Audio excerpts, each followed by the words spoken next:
And welcome back, everybody, to another episode Around the Bases with Bubba and Mo, episode 30. Just a few more weeks left in the regular season as the playoff races are blowing and going. Follow us on Twitter at Around Bases Pod. I'm at BD Intric, and as always, my co-host, Mo. You can find him on Twitter at Boston_Mo. Mo, how we doing? We're doing well, Bubba. How you doing? Not too bad, not too bad. Tonight they broke the single-season home run record. We still have, like I said, over 2 weeks to go. Baseball's crazy this year, man. Crazy. It is insane with the juice balls. Yep. They are juiced. I don't care what they say. But then again, your Red Sox, well, they just took the lead in the 11th. There you go, live on the podcast. But before I keep just getting distracted from everything under the sun, let's talk some of the latest news over the week. Michael Fiers was suspended for throwing at Louis Valbuena. This is something we've talked about over and over again about these stupid unwritten rules, and someone's going to get seriously hurt. And this one got nasty. And the worst part is he goes straight into the locker room and says why he did it. His quote of what he did to me was this. I looked at he had hard feelings towards him, but it's something cool, and basically you have to send him. Man, I guess. What's your thoughts on this? Yeah. I mean, clearly they were like the last year and a half, 2 years, something like that. So it's very interesting. He didn't appeal either, so he knows he's disrespectful. I think we've mentioned it a few times. It's get the player out. I mean, if you don't want them to bat flip, if you don't want them to do any of that, then get them out. I don't see, it's just old school nature. And again, I understand, the way baseball is, but you want him not to bat flip, get him out. It's really simple as that. It's kind of Bush League. We've talked about the Dellin Betances, the Matt Barneses. It's not a good situation. You want to hit a guy, hit him in the hip, hit him in the back, call it a day, but don't go at the guy's head. And clearly he threw way over him. So one of those things where he wasn't trying to hit him in the head, but at the same time it sends a bad message. So I don't like it because you want to see the bat flips. I mean, it's kind of cool. And I think it's, I don't want to hear these, parents saying, well, my kids are doing it, they're role models. Who cares? Let's have fun. Get the guy out if you don't want him to bat flip. Simple as that. Yeah, it seemed like Fiers was basically butthurt because it was a 2-run homer that capped off 5 runs in the first inning. And everybody knows Valbuena, this is what he does. He's like a flamboyant, flashy guy. And he gave it the flip. He admired it. Then he started his trot, did his Valbuena thing. That's what he does. He's like a 230 hitter that hits 25 bombs. He's going to enjoy it. And he should know that because he played with them. Fiers, it's as obvious. And like you said, don't give up the homer. It's that simple. It's like, I'm going to do a little side tangent here, but I don't know if you saw it on Friday when John Lackey threw a basically perfect strike and they called it a ball. And the next pitch, he gives up the single to Carlos Martinez. And every Cubs fan on Twitter, oh, we're going to lose the game, playoff games, that's garbage, blah, blah, blah, blah, blah. I said, don't give up the hit. It's the freaking pitcher. There's a full count. You didn't give up a walk. Just like people, I don't know. It's just, to me, get the outs. It's that simple. Get the guys out. Yeah, completely agree. Sticking with the Astros. We're as you said, we're getting close to the playoffs. It's September 19th. We're very, very close, couple weeks away. I want to start talking rotations. I want to start talking Houston Astros baseball. They've clinched already. They don't have a ton to worry about because they're probably not catching the Indians. I want to talk about their playoff rotation. I want to know who you think will be the 4 guys to pitch in their best of 7 series, or do they go, 3 and 3 and 1? It's probably 4. I want to hear your top 4 for the Astros. Okay. Yeah, obviously, the number 1, or they could put him 2, depends on how they want to split things up. I think he's the clear number 1 to me is Justin Verlander. He's gotten better and better as the year goes on. It's a trend we've seen. If you look back in his recent years, each month of the season he gets stronger and stronger. It's pretty crazy. And since coming over in his 3 starts, he's been filthy. 0.86 ERA. He's striking out. Where was it? Right here. Striking out 35.6% of the batters he's faced in his 21 innings. That's disgusting. The one, and then I got Keuchel too. He's been good even outside of his injuries, of course. And then is where it gets interesting. That's where his discussion gets fun. To me, I'm looking at either Brad Peacock just for his strikeout ability, ground ball rate, or Charlie Morton for his ground ball rate, essentially. But Peacock is the better of the 2 pitchers, in my opinion, better for the playoff. I think they go 3, unless you want to throw a McHugh at it or Morton. I think what they do at that 4th game, it depends on where they sit in the series. Are they up 2-0? Are they down 0-2? Or, I mean, would they be up 2-1, 1-2? Because it'd be 4 best of 7, like you said. They have enough guys in McCullers, Morton, Peacock, and McHugh to piece together a game, to do long relief, and even Fiers. I didn't even mention Fiers. And if, say, a Verlander or a Keuchel struggles early, you still have other guys, so you're not, blistering your team, basically. So that's where I'm going. I got Verlander and Keuchel clearly my 1 and 2. I put Peacock as my 3rd, and then you got 4 guys you can pick from the 4th or just piece it together. Yeah, I definitely have Verlander, and I mentioned that before when they traded for him that, hey, Keuchel, you wanted your guy. You wanted them to make a move. Well, they did. Well, now you're number 2. So sorry about that. He's starting the first game. Verlander, Keuchel, very simple. I'm going Morton 3. And the reason why I'm going Morton 3 is because I think he's been the most consistent through the whole season. And Peacock, he's been very, very good. I mean, they're both in the second half. Morton's 3.69 ERA, but 2.87 FIP. Peacock's 3.25 with 3.14 FIP. Very, very close in terms of kind of everything you got going on there.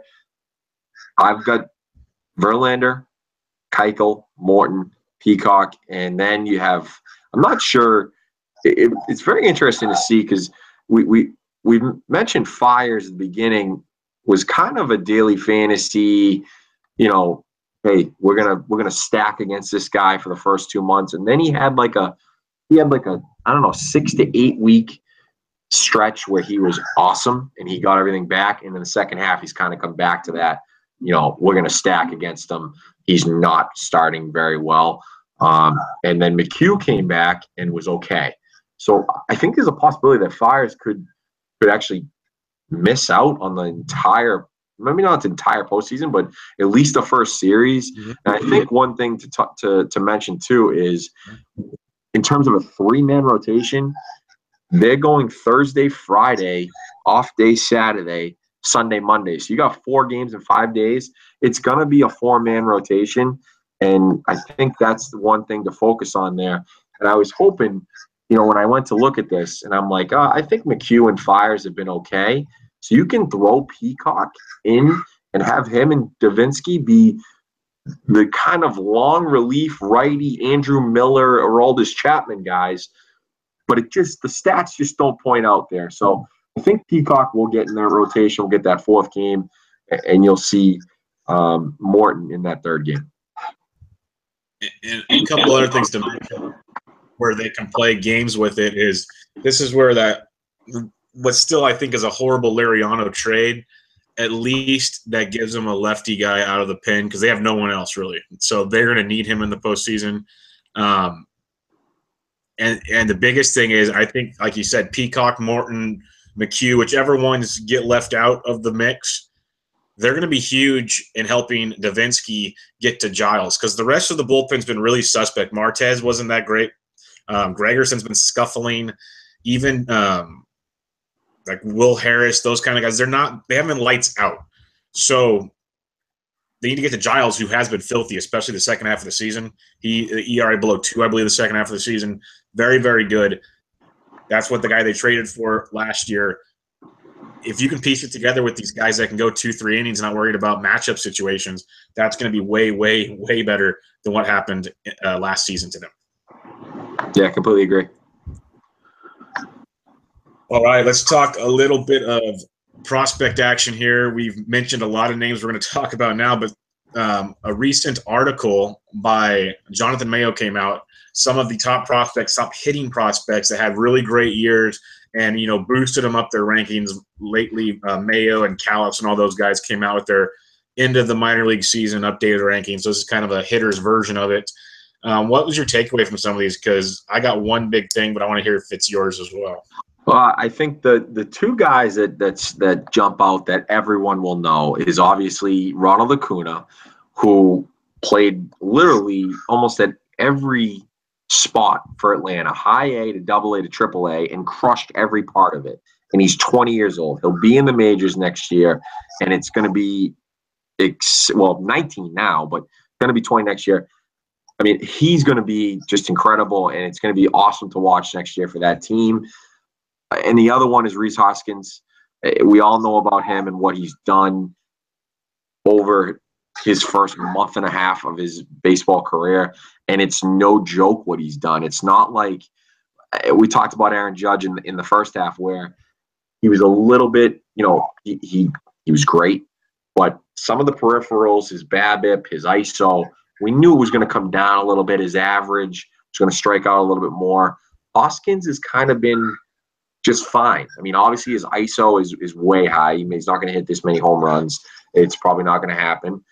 But the way he's been starting here, the way he's been in the minors, possibly 40-plus homer potential per year. The couple of guys, those are my main takeaway. Obviously, we're prospect guys, so we've known about Bo Bichette. We've known about, Chance Sisco, and then Ryan McMahon, Vertigo. But a couple of the guys that are there, Juan Soto, who we really weren't sure about. The Nationals' #2 prospect after trading away everybody. He's had a tremendous year, and he's 19 years old. So now they have him and Robles in the outfield. So if they want to go for one more kind of run, and they need to maybe, go get another starter, which they don't, or go get another bullpen guy, in the offseason, they have now Soto to trade, because we know they're not trading Robles. And then, Urias and Fernando Tatis Jr., who, if you don't know, is Fernando Tatis Sr.'s son, according to John Heyman. He let us know that on Twitter, and that was wonderful. He had a 20-30 season. Urias had a great season. So the Padres are up and coming there as a very, very underrated farm system that is definitely one to watch for. But that's kind of what I took away. It's not any hot take there, so I'm interested to see what you think. But it's one of those things where we know the two guys on this list that jump out at us, and the rest of them are guys that maybe at the beginning of the season we knew about, but they weren't top prospects. Yeah, the list is littered with guys that we're going to see in the coming years. Like Acuna, we might see out of camp next year. If not, by midseason, he'll be with the Braves. He's that darn good.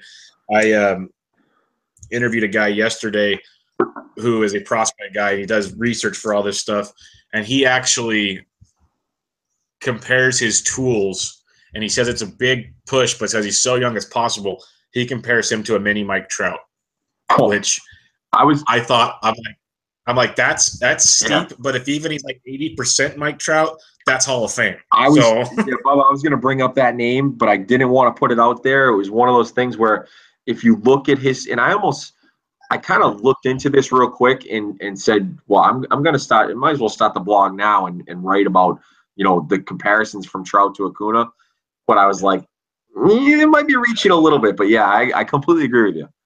Yeah, no, he did it. I had the same reaction at first, and I started thinking about it while he kept talking. I was like, you're actually onto something, because everything I've looked at, the videos I've seen, the kid's 19 years old. Like, he's still developing. It's disgusting. You got both. He talked about Juan Soto. I picked up in a dynasty league last year when he was basically just purchased out of, I forget which country now, but he's a freak. He's actually projected to be better than Victor Robles. That's what people are saying about this kid. So something to keep an eye on. He was banged up part of the year. It was interesting to see him move up that much. and you go on and on. You hit on the Padres part, which is big because the Tatis deal and Urias, they're 3 and 4 prospects. It goes to show you what the Padres know. You got the White Sox, you got the Braves, and these teams that you're seeing Acuna's and you're seeing Kopechs and Makadas, all these guys right now. The Padres are so deep, but they're all at like single A, rookie ball, some double A. That's about it. And like next year into the following year, all these guys are going to start coming up. They're going to start joining Margot, Perella, Will Myers, and they're actually going to have something there because they have 2 or 3. This is, I know, a hitting article, but they have 2 or 3 outstanding young arms in single A starters, let alone some relievers. They might actually potentially have contender abilities down the line here, which is scary to think with the Padres of all teams. Rhys Hoskins, that's a no-brainer. But the biggest takeaway, without just going over everybody, they're almost all teenagers. It's disgusting. If you look at it, because pretty much every one of them that hasn't made it to the bigs this year, Cisco's up, Hoskins is up, McMahon's been up. He's up again, actually. Verdugo's up. And even Hayes is up with the Orioles. So every other guy, and even those guys are young. They're teenagers. The higher ranked guys are pretty much the teenagers. But basically, I'm saying we have a great future ahead of us, and it's pretty darn awesome. It's a cool article. As a prospect guy, like you said, we are. I get so excited about it. It's stupid. To many, it's very stupid, but I get really excited about what is to come with baseball. So it's pretty sweet. Yeah, and just to kind of close on it, I mean, it's one of those things where, we're going to talk a little bit fantasy in a little while about the dynasty leagues for 2018. And I know I'm going to join a couple more probably next year because I'm really only in one dynasty league and I've been in it for a few years and it's time to start another one. And, it's like I picked up in a dynasty league. I know people don't want to hear about fantasy. I picked up Luis Gohara, picked up Joey Wentz, picked up Matt Olson. And it's all because, just paying attention. We talk about it all the time. And just paying attention to all the articles. And if you pay attention, the top prospects may be gone. But when I pick up a Matt Olson in the middle of a season in a 20-team dynasty league, a deep 20-team, that's something that you can pay attention to in mid-season articles by Jonathan Mayo, by Jim Callis, by other guys, that do put things out there. So it's one of those things where if you pay attention and you're trying to improve your fantasy team, you may suck during a year, which, again, I'm in 18th right now because I'm rebuilding. If you pay attention, you can rebuild that quickly if you pick up those guys during the season as they kind of are improving. And speaking of Matt Olson, this guy's on fire, Bubba. I mean, I knew he had the chance to be good. And again, it's a short sample size, only a couple months. It's 137 plate appearances, but half of his hits are homers in August and September. Batting 298 with 380 OBP, only striking out 22% of the time. Now, and his BABIP is 250, so that's good. His ISO is 455 because obviously he has 18 homers, 33 RBIs, 25 runs in August and September. So that's unbelievable where you have him, you have Hoskins, Gary Sanchez from last year, Bellinger the whole season, Judge the whole season. The ball is juiced, but at least these young prospects are making it happen. I mean, what do you got on Matt Olson? You left out Moncada, who's actually starting to hit the snot out of the ball now and stealing bases. It's pretty crazy. But Matt Olson, as we record this on Tuesday night, he's already hit his 5th home run in 5 games. It was off a lefty, which I believe they said was his 5th this year off of lefties. It gives him 23 on the season. It's just basically he's approaching rookie level numbers for the A's, like breaking McGuire type records. It's just insane what he's doing. It's absolutely crazy. His swing is so good. I've been watching him for a few years. Like you said, pay attention to prospect articles. He was actually my sneaky dynasty pick in the 2016 first base preview I wrote about. That was the guy I said, if you want to go deep, deep, deep, pay attention to Matt Olson. And it's finally paid off. I was worried because he was hurt and he wasn't developing. Even his first trip up with the majors this year, it wasn't great. Watching baseball. And most importantly, the A's, we've mentioned kind of their depth in the farm system before. They got a great look at it tonight because Olson goes deep, and then 2 batters later, Chapman went deep. This is something you're going to get to see for the next 4 or 5 years until somebody starts asking for trades. So it's amazing what he's doing at the plate. 8 home runs in his last 10 games, and 5 straight games of the homer. Yeah, it's ridiculous. What's more impressive to you, what he's done or Rhys Hoskins? Oof. I really want to say Matt Olson, and the reason for that is I think Hoskins was a little bit bigger of a prospect, and not that means anything. And also, Rhys Hoskins plays in a much better hitter's park than Matt Olson does. Thank God, and maybe we'll talk about this next week, but not that it's a big deal because we're 6 years away from it, but Oakland finally got themselves a ballpark coming in 2023. So maybe it'll be a little bit different, maybe a little bit more hitters friendly, but it's a tougher park to hit in. And I think Hoskins has the better tools to do what he's doing. So I would have to go Olson just only because I just think Hoskins is a better player than he is. So he's got the better long-term ceiling than Olson does. Yeah, I can get with it. Let's get into the Diamondbacks. We kind of hinted at them earlier. We're going to have some Diamondback-centric talk now. I think we talked about it a little bit last week that I don't want to face the Diamondbacks if I'm another team in the National League.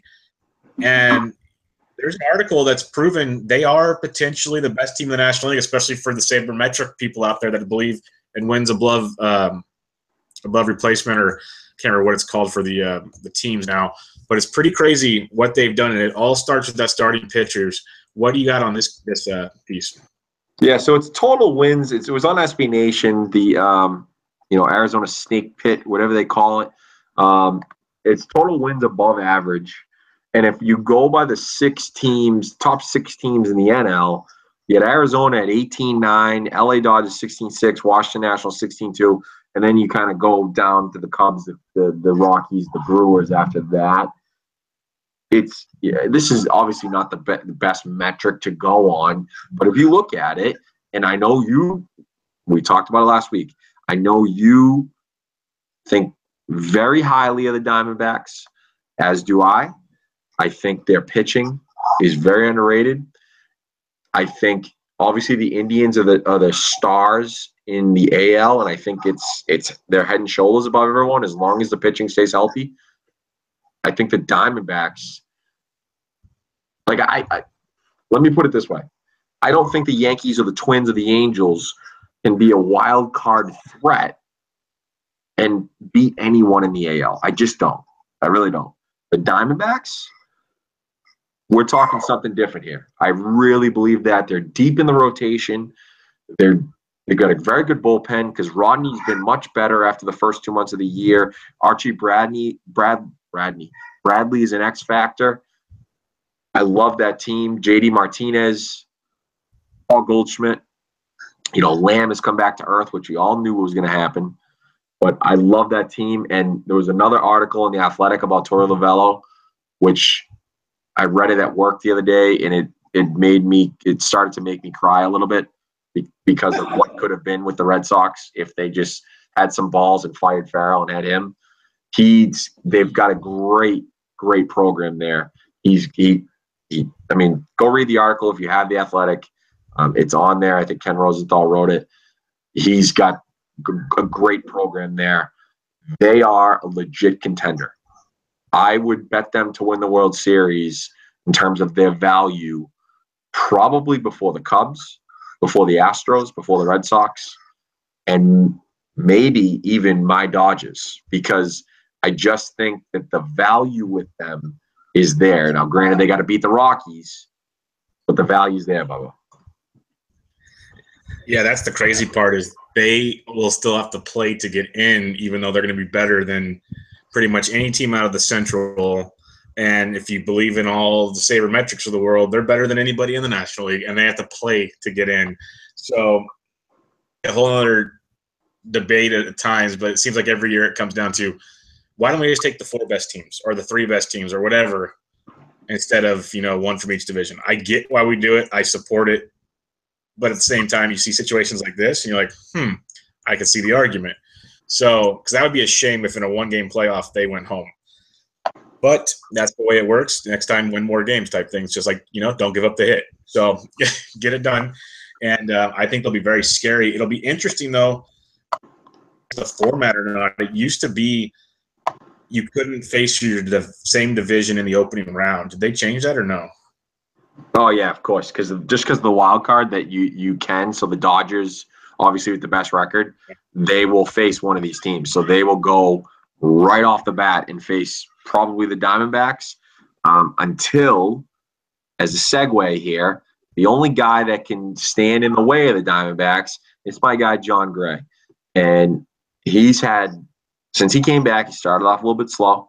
And I was really mad because I was all over him in a few leagues that, he got hurt. But Bubba, I mean, the last 2 months, I'm not even going to say the wins and losses because he started 9 games. And it doesn't matter anymore. 2.32 ERA, 2.81 FIP. He's been awesome. He really has been awesome. And it's not just on the road, it's at home too. He's been very good at home. 5 shutout innings his last start against San Diego. He had but for the most part, he keeps them in the game at home, and he goes minimum 6 innings except for like maybe 2 starts. He's the only guy that can stand in the way of the Diamondbacks. And I guess where I'm going with this is him versus Greinke, 1-game playoff at Arizona.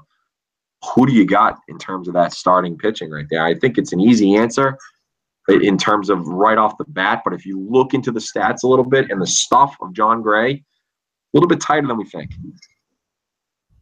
Yeah, that's a hell of a matchup. You said at Arizona, so that'll help a ton because Greinke's been actually really, really good at home. But, wow, you can get into a lot of aspects of this, but you just want to focus on the Gray part. That's tough because Gray has been really good at home. People forget about that. Like you said, he's been very good at home. He's been great on the road. He's actually pitched well against the Diamondbacks this season. That's a hell of a start. I still have to go to Greinke. Greinke's been there. There's a lot to that. That place in Arizona will be shaking. It'll be ridiculous where a lot of those Rockies have never seen anything like it. The Diamondbacks haven't either, to tell you the truth. But Greinke has, and that's all that matters because he's got the bean in his hand, and that's what's going to be the difference in the game. The only real caveat, though, is if you want to break it down, the Rockies, their main lineup, they've hit Greinke really well in their career. So that's tough. That's really tough. Yeah, and the reason why I wanted to bring it up is because I think people look at it and say, you know what, the Diamondbacks are a much better team than the Rockies. I don't think the Rockies have the pitching, but if they weren't paying attention enough to look at what John Gray's done in the last 2 months, he's been awesome. I'll be all over him, just like I was mad about Rodon getting hurt. I was all over the both of them this year, and they both got hurt, and I both hung on to them. But unfortunately, I was, out of it in season long. Those two guys really have the chance to lead both of those young rotations and young teams. The Rockies, they're a little bit older. They got Cargo. They got, Blackman's coming into his free agent year coming up. But, I think those two are guys we're going to talk about a lot in the winter in terms of fantasy and how they can rebuild those rotations going forward. And speaking of rotations, the number 2 pick in this recent draft, Hunter Green, two-way player, played some awesome shortstop, and he can throw 100 plus. Well, he's finally said, you know what? Pitcher. That's what's going to be. He scuffled a little bit in one start. Overall, he's pitched really, really well, but overall his bat, he's hitting 233 in rookie ball, basically, low A. What's your take on this? I think it's pretty interesting. I think we'll see it with most of these guys. McKay's the only one that I still think has a chance to do both, but what do you think about Green? They're making the right decision. Number one, the Reds need pitching. There's no doubt about that. They made a huge mistake with Homer Bailey in that contract, and they need pitching badly. They robbed the Marlins in terms of the Dan Straley trade with Castillo. mean, he was awesome at the end of the season. They shut him down a little bit. Hunter Green, I mean, he's a few years away, but he's throwing 100 miles an hour. And it's time to not worry about hitting and get those secondary pitches there so he can really locate. It doesn't have to worry about locating that 100-mile-an-hour fastball as much if those secondary pitches can really kind of fool the hitters a little bit. And, he doesn't have to worry there with the 100-mile-an-hour. So definitely making the right decision. I'm surprised it took this long. I mean, I would have said, you know what? You're a pitcher. You throw 100 miles an hour. Let's figure that out and not worry about hitting at all. You'll be fine there, and it is what it is. So they're making the right decision. And the good thing is he's 18 years old. He's got 2-3 years to figure this out, and then we'll see him up here, in 2020, 2021, something like that. Yeah. That'll take us to some fantasy talk. We've talked about, eventually we'll get into this more in like the off season, but we'll sprinkle it in here as Mo found a pretty cool article, Dynasty 2018 on ESPN, top 300 rankings. They're already pulling it out. If you look at certain websites, they're already doing mock drafts for 2018. And it's kind of fun, actually, if you're a degenerate like most of us. But the top 300, it's a very, very interesting list of a lot of guys we like, Mo. What's your kind of takeaway from this? Oh, I think the Dynasty one is interesting. I mentioned to you before we started recording here that, this was the one, it was on ESPN 5 days ago, and it was the closest one that I could find. And the fact that it's a Dynasty and some of the names that you see here is pretty exciting. I mean, I'm just going to mention the top 10 real quick to everyone. They can go find it out there on ESPN. It's the obvious guys up front. It's Trout, Harper, Arenado, Correa, Betts, Altuve, Bryant, Machado, Goldschmidt. And then you got our guy, Cody Bellinger, right at 10, which is very interesting. You got my guy, Benintendi, at 11, which, again, surprised me a little bit. I know he has potential. I know he had the middle of a season where he really did nothing. He was kind of streaky. He has all the potential in the world. 11 might be a little bit too high. I'm not really sure about that, especially when you have Lindor right below him, Trey Turner, Freddie Freeman. I know Freeman is 5 years older than him. He's 23 years old, but might be a little bit high for Benintendi, although he is close to kind of a 2020 season. I think one that jumped out to me, Bubba, and I'll get your thoughts on this one, is Alex Bregman at 28. Now, I know he's 23 years old. He's got third base and shortstop eligibility, and he's been awesome in the second half. But you think 28 is a little high for him? No, not for a Dynasty. The fact that at best, he's 23, and he started to show us, I'd say, in the second half of this season with his power, because he does have legit power, just hasn't translated in the bigs yet. And he's got, a really good glove at third. The hard part to convince people is third base is so full. There's just so many people at third base. You have Bryant, Machado, you already mentioned, and some others. But I can get behind it. I definitely can, because I think this kid is going to be really, really good. And you'll get him later than that in most Dynasty drafts. But I can agree with this ranking. I can understand it. Okay. And then a couple others that jumped out at me, and then I'll let you, go with yours that jump out at you. It's the guy that we talked about before in the before the season, where we both said, hey, we're not going to reach for him. It's Byron Buxton. He's been awesome the second half again. He's ranked 73. He's right behind his ace starter, Jose Berrios. You think that's high, or because of it's a Dynasty and he's 24 years old, and he has all the potential in the world to possibly go, dare I say, 30-30 if he really puts it all together, which I don't think he can power-wise. But do you think that's a little bit high? No, that's not. Well, everybody knows I love Buxton. I think the kid's going to be great. And it changes. No, I agree with. I know what you're saying. I'm not saying you don't love him. I'm saying I think this is too low. Because what I want to compare it to, Look who number 44 is. He's better than that guy. Yep. No, he's better than Billy Hamilton in a dynasty draft. Yep. Billy Hamilton's 27. Billy Hamilton might hit you 5 home runs. Sure, he can steal for days, but Buxton is a legit 20-30 guy, potential 30-30 if he figures it out. They've shown, you look at the Fangraph articles and other articles, he has changed his stance finally and got it to work where it works for him. And you throw that in there with his glove. Now, no taking away the glove of Billy Hamilton. That's amazing. But in fantasy, the glove doesn't matter. That doesn't do anything for us. Talent to talent, ranking to ranking, there's no reason Billy Hamilton should almost be 30 spots ahead of Byron Buxton. And I could probably go through, like, I think Buxton has a better potential than Nomar Mazara. I think, Starling Marte is great, but he's going to be 30 next year. There's a lot of factors involved. We're talking dynasty that make some of these rankings a little curious to me, but I do love Buxton, the kid. If I hope to God this is for real, and everybody you talk to that's around the Twins says this is way different than last year. So there's a lot to like about this. So before I get into my last guy, you have Christian Yelich at 20, or they have Christian Yelich at 29, and they have Buxton at 73. Who do you go between the two? Because Yelich, to me, he's proven he can hit for average and hit for consistent. I'd say not consistent, of course, but you could see him hitting for 25 plus. Easy. Yeah. Buxton, we don't know for sure if he can do that.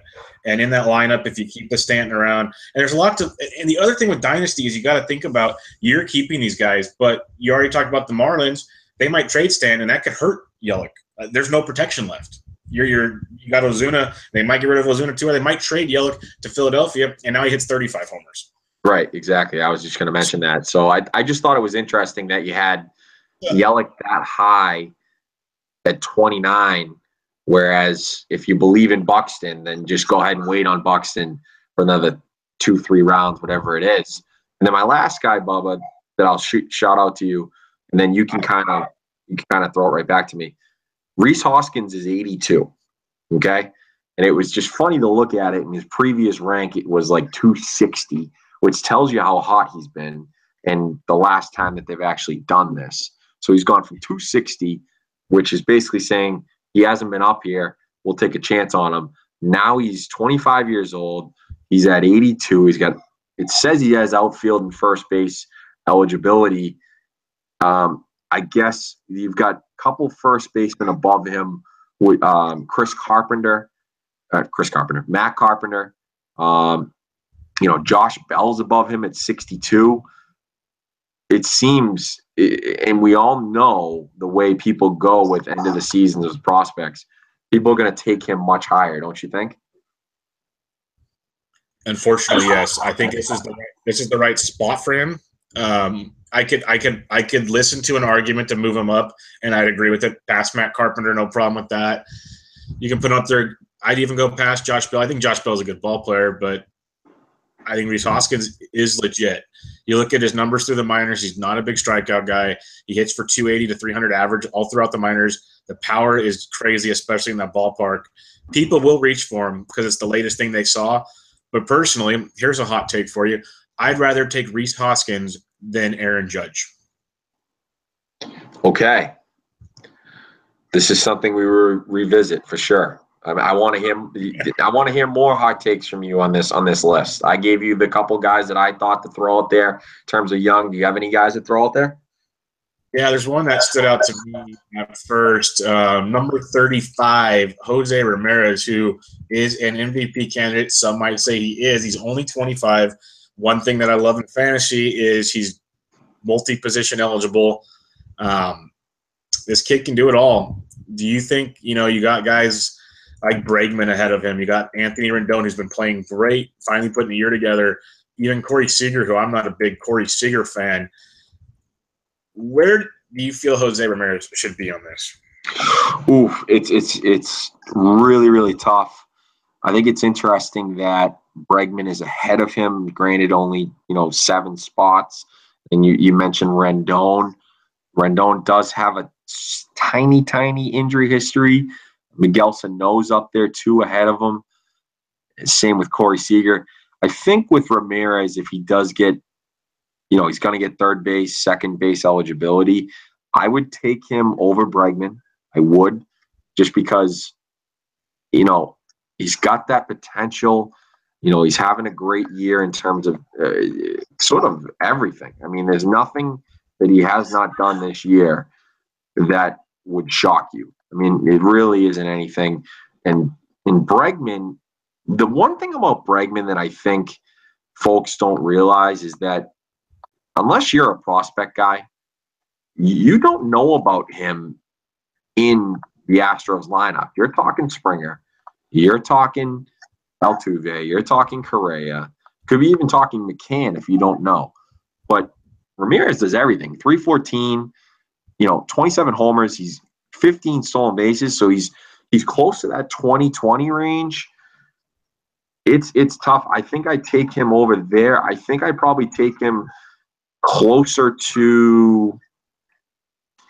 It's almost perfect where he is, Bubba. But I think I could argue him as a top 25 guy, so 10 spots ahead. Bregman, it's really close. I think Ramirez has a better chance to sustain the power a little bit than Bregman does. Now, how about this scenario? You can use Bregman if you want, or just stick with Jose Ramirez, either one. How would you compare those guys to, say, number 77, Yoan Moncada, or even number 84, Rafael Devers? I'll speak to Devers real quick, and again, they've both been part of the Red Sox organization, but I'll speak to Devers real quick in terms of he's the kid. They're both young. I mean, they're both 20 years old, whatever it is. Devers, as long as he hits, he'll be fine and he'll stay there. But the glove is really an issue. It really is.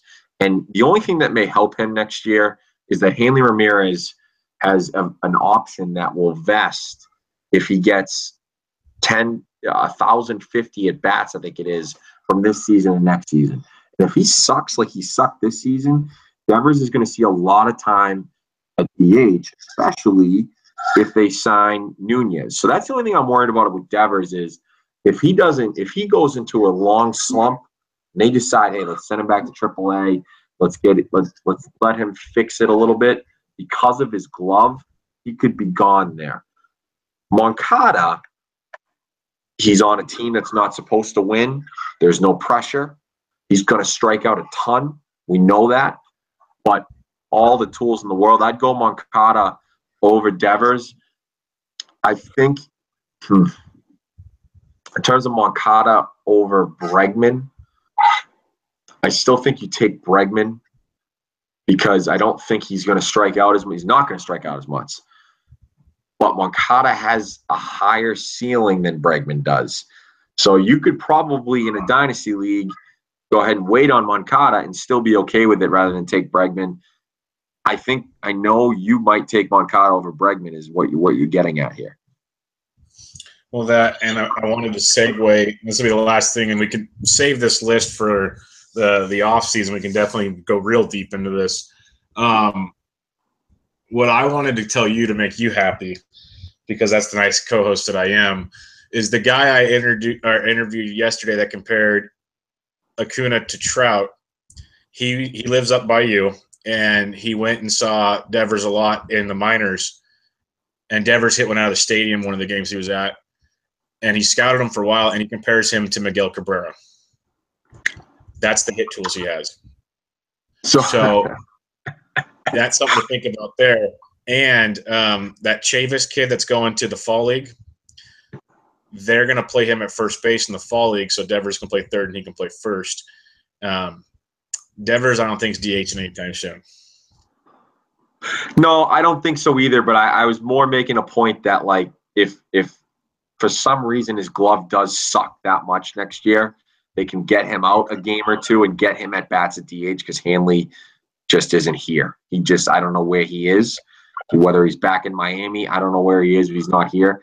I plan on listening to that podcast tomorrow. I know he lives up here. So I'm very excited.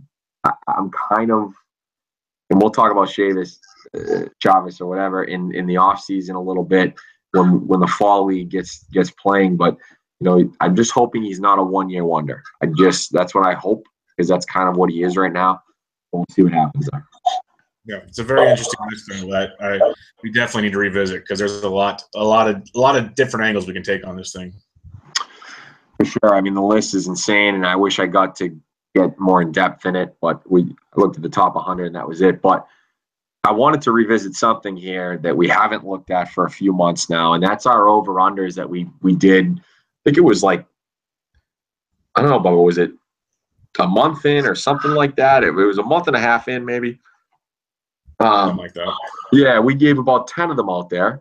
We're going to revisit them now because the season's almost over, and we can kind of guess where we're at. The first one, which is way low, and I don't know why I did this. I sort of was – I want to spin zone this and say I sort of was right, except it's just every hit possible for him was a homer. So I guess I was wrong, but at the same time, I'm going to spin zone a little bit and say I was right. Aaron Judge over 35.5 homers. I had the under, you had the over. He's got 43 right now. So clearly I was wrong, but not totally wrong. Wait, what do you got on this one? How do you spin zone that? You're not totally wrong. Because he batted like 189 in the second half, and like he might have had like, I got to look at it, but he might have had like 35 hits and like 18 of them were homers. So I don't know. One of those Yankee Stadium short porch things. It's great. Yeah, no, the surprising part to me is he still only has 43. There was a point in time when we were talking about him shattering Mark McGwire's rookie record, and we thought 50 would be pretty easy, and 50 is going to be tough with about 10, 11 games left. It's going to be really tough. He's not getting there. So not getting there. No, he's not. Very interesting. Let's continue with this one. I think I set a perfect over-under here, to be honest with you. Mookie Betts, 22.5. Send me to Vegas right now and let me work. Let me tell you, we both went over. He's at 22 right now. He's going to get there, but heck of a line right there. Heck of a line. A heck of a line, because he might only have like 23 or 24. Man, that thing I think was probably juiced at like minus 180, so people had taken the under for the value, quote unquote. That would have been crazy. Yeah, it's a weird year for Mookie. It's something to look into when the season's over, and I have more time after my wedding. I certainly will look into it, because it's been very, very weird year for him. He's still like there in terms of like a great season. He could go 25-25 if he gets 3 more homers and a stolen base, but it seems like an off year for him, even though it's a good year for most. So that's a weird one. Starlin Castro, 290 average is where we're set at. He was hurt for a little bit, so that kind of hurt both of us because we both took the under. He's at 297 right now. So again, pretty close. Do you think we get it?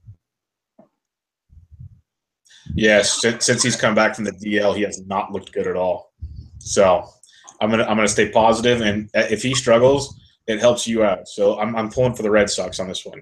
Give me the under. Hey, appreciate it. Yeah, we already won tonight, 1-0, another extra inning win, which is, I don't even know what we are. Just a segue. I think we're like 16-3 in extra innings this year, and we've probably played like 13 more games than everyone else just for how many innings we've been in.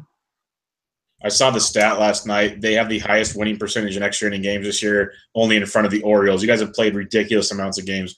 I don't know how you sleep out there. It's crazy. The answer is I don't sleep. Lance McCullers, this one I'm pissed about. 175. Boom. Yeah, I know you nailed it. And I don't think I went contrarian here, but at the same time, I'm more mad than anything. So 175 innings, he's at 111 right now. He may not pitch the rest of the season. I'm more mad than anything because the guy is tremendous and he just can't stay healthy. Yeah, and you made a fair number when we talked about this. He was so lights out, looked healthy, no issues. And ever since he got hurt the first time, he's like had multiple trips to the DL or skip starts. And when he comes back in between those, he looks nothing like the McCullers we saw before. That's why I would – he might be with Fiers sitting on the bench in a 5-game series. Yeah, and it's just sad because the kid has all the stuff in the world. He can't stay healthy, and then when he is healthy, he's like hurt. So he's pitching through it, which sucks. I don't want to call him Clay Buchholz because I think he's better than Clay Buchholz, and he's not mentally unstable like Clay Buchholz, but that's really what it feels like in terms of where I'm coming at.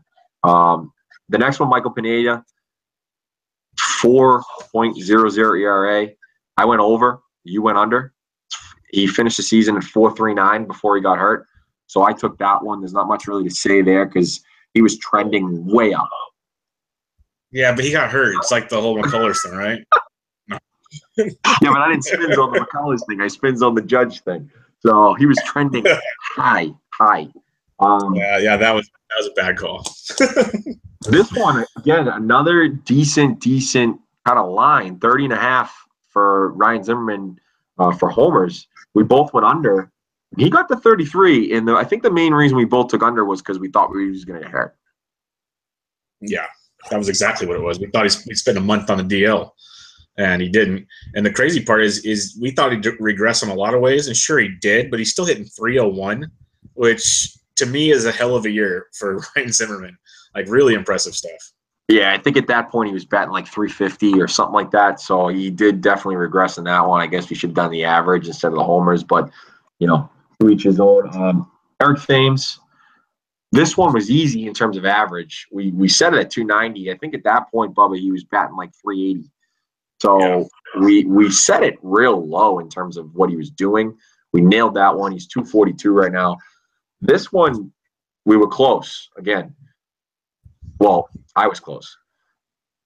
30 homers we set it at. He's got 31 right now. He got there for you. That was a good take by you.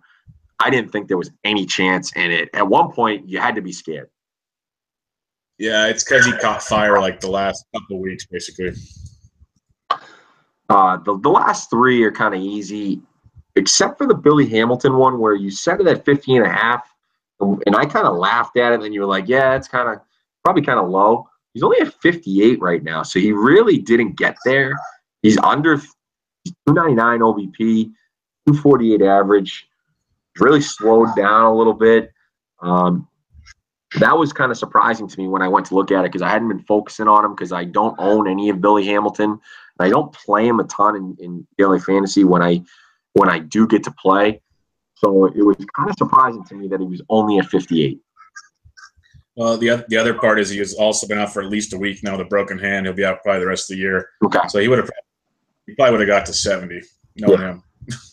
But still 600 plate appearances, so he did get his plate appearances in there. Trevor Cahill, we actually both had under 3.75 ERA, and then we didn't realize that he'd get traded to Kansas City and then decided to just suck altogether. It's 4.79 ERA, and then he got hurt. It'll be interesting to see kind of where he lands next year and how his health is because that could be a guy we talk about in the late rounds that you take a flyer on to kind of help your fantasy team out, maybe even for a couple months if he can't stay healthy, which he can't. The last one is Jake Arrieta. 4.00 ERA is what we said. We both said over. And he said, I want to get paid next year. So he's at 3.48 ERA. He's been very, very good. He was hurt for a couple weeks here or a week or two, whatever it is. But, yeah, he showed us right there, but I'm very surprised in that one. He's been absolutely filthy. If it wasn't for Arrieta, they wouldn't be winning the Central because Lester's been so shaky and the rest of that staff hasn't been good. If it's not for Arrieta, we talked about it before, the Cardinals or the Brewers would be winning it, and they might not even have a wild card spot. It's that bad. And this is where we segue into – yeah, go ahead. A scoreboard update. I won 6-3. Nice of you to keep that. Okay. Well, 6-3. Okay. Well, next year we'll have a side bet here on who wins it. But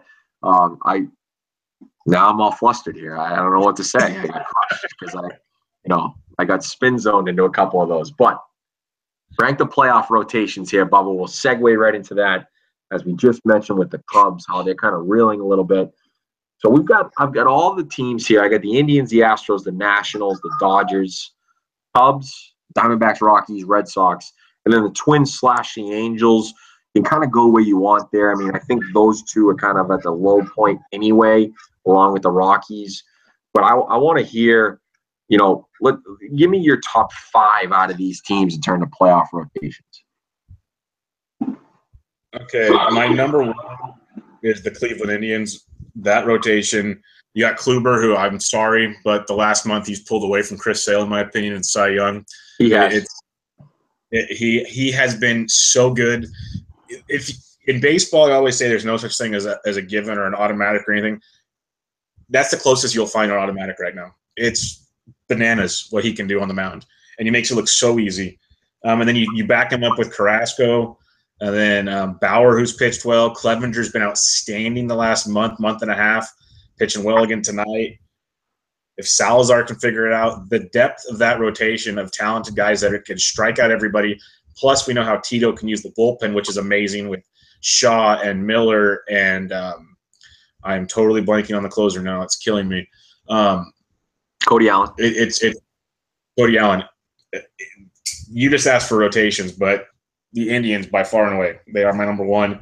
And then the D-backs will be number 2. The depth, given how healthy will, Walker be as a 4th, but Greinke, Godley, and Corbin, as long as they don't play the Padres, apparently, they're going to be just fine.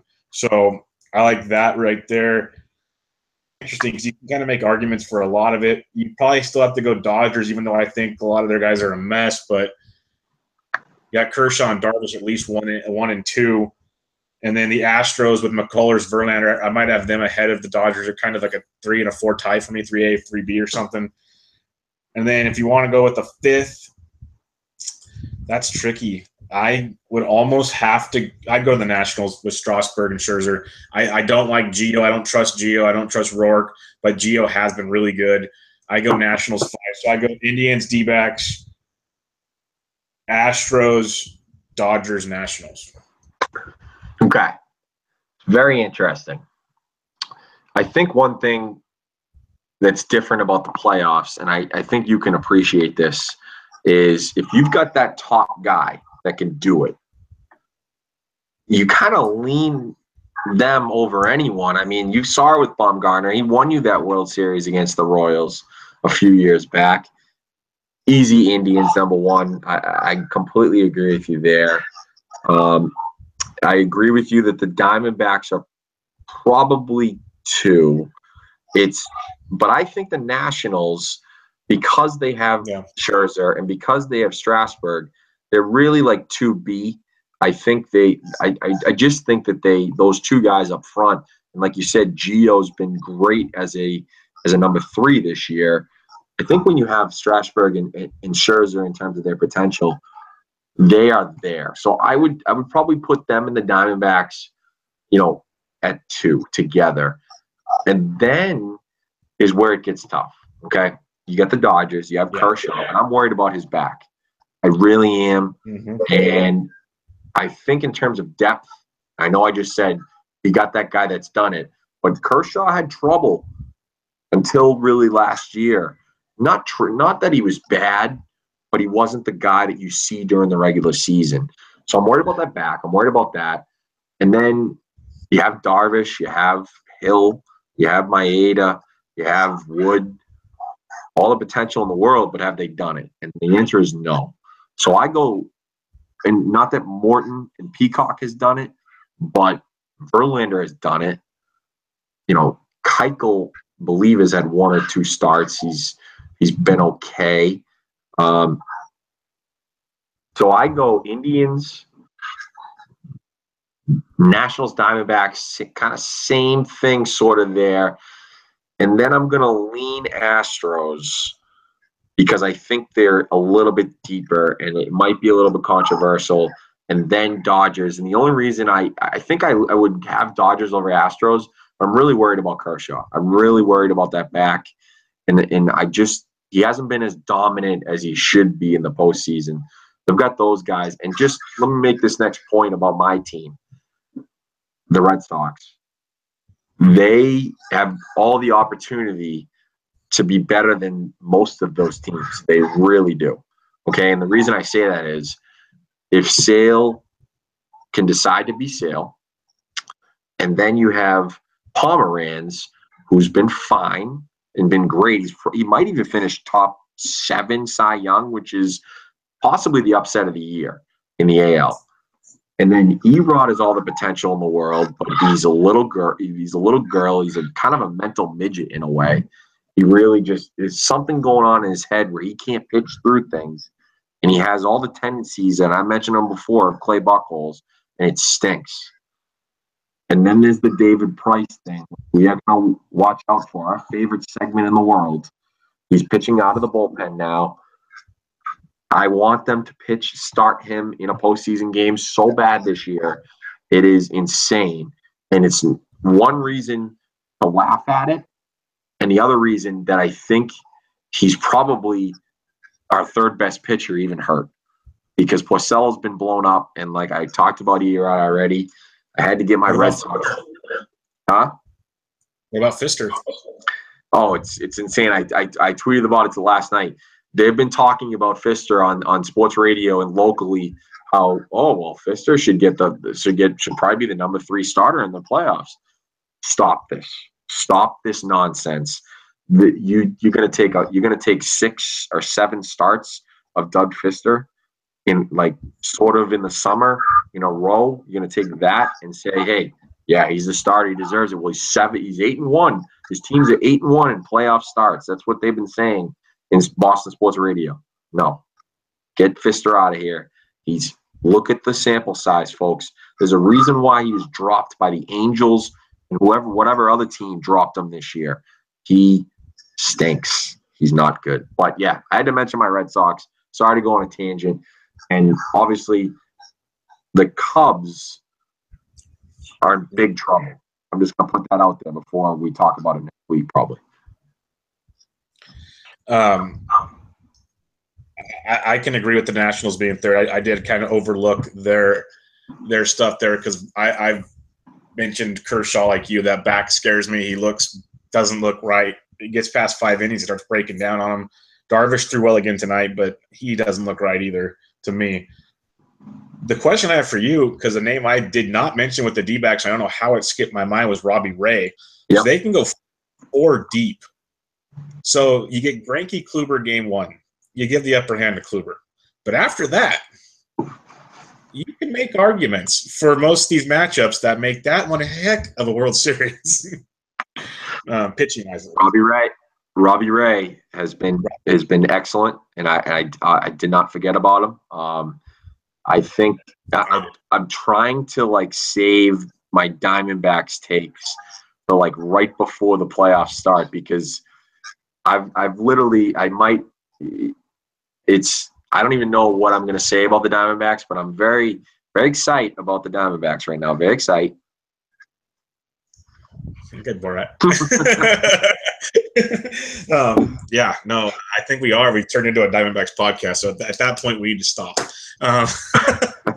before people get angry with us. So, yeah, there's a lot covered there in episode 30, a little bit of everything. It's kind of like a buffet of baseball right there. Any final words as we literally have – we have one more podcast before the postseason. Yeah, no, I mean, we'll talk about whatever we talk about next week. I'm sure most of it will be pretty much complete, maybe except the second wild card in the AL. I think everyone else will be almost clinched. But yeah, we'll do that, and then the week after that is the playoff preview. I'm excited about it, and I'm kind of scared because my Red Sox are terrible. So it is what it is. I love it. I have 8 teams to watch without a care in the world. It's gonna be beautiful. Did you guys know it's football season? But with that being said, that is episode 30 of Around the Bases. You check us out on Twitter at Around Bases Pod. You got Mo at Boston_Mo. I'm at BDentric. Until next time, we'll catch you guys later. This was episode 30. Later.